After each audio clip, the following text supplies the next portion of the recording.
This is my second video on YouTube. My name is Larry Lee Slott.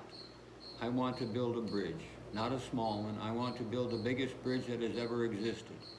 My carbon fixing bridge will save rainforests and grow new ones. It will expand the radius of our planet.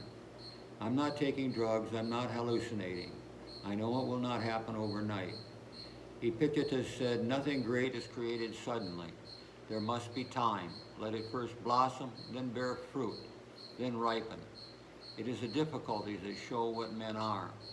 Keats said, "I am certain of nothing but the holiness of the heart's affections and the truth of imagination. What the imagination seizes as beauty must be truth, whether it existed before or not." As you can see, I'm an old man. I need young mans to jump on my train. My objective with this video is to encourage you to share in the vision I have in your minds and understand construction in a new way. Just that. I want you to think rationally about my bridges. I'm not asking you to accept their possibilities without reason. I won't ask you to toss away your critical thought processes. I'm only trying to be realistic. I want the human race to survive. Today, the world's powers are planning a totalitarian takeover to institute their concept of biosustainability. Through Agenda 21, they hope to enlist the military-industrial complex as their ally. I want to propose an alternative which will accomplish the same exact objective, sans tyranny. Without my redundantly tetrahedralized bridges, we are in for a great deal of suffering. I've seen much megadeath in my life. I would rather no one has to see the carnage I've seen. Tet and Hue, Vietnam alone, left me bereft of hope for the human race for 10 years. Small pagodas, emblems of the tiny dead innocents underneath, everywhere I looked, all because people were in want. Want and injustice breeds war, and war brings more want and injustice. My bridges will allow the military-industrial complex to make even more money without the need for war, and still accomplish the environmental benefits they currently think totalitarianism will gain them. After years of looking for answers to preclude these terrible scenes I just mentioned, I became conscious of a vision in my mind.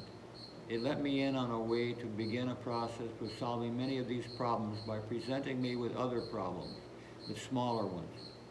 I answered a lot of these, but I now need your help to solve others. I'm at an impasse without your help. My personal search for meaning, the vision of the great bridges, became much clearer to me in 1978. I was looking for a spot to land on the coastal savannah while flying my Cessna over Bruce Lagoon in Gracias a Dios, Honduras. I had just escaped being chewed up by an unavoidable 50,000-foot cumulonimbus mama thunderstorm, complete with hail and temperature inversions. I was pretty shook up. Maybe the emotion elicited from being so near death spiked my brain enough to accept a turn of consciousness into a vision. The vision was almost inchoate, but I had had similar suggestions in cruder versions of it earlier. I could tell that the images my consciousness was showing me were something special. They left me with no doubt as to their value. I wrote a book describing my vision, the Pontibus Journal.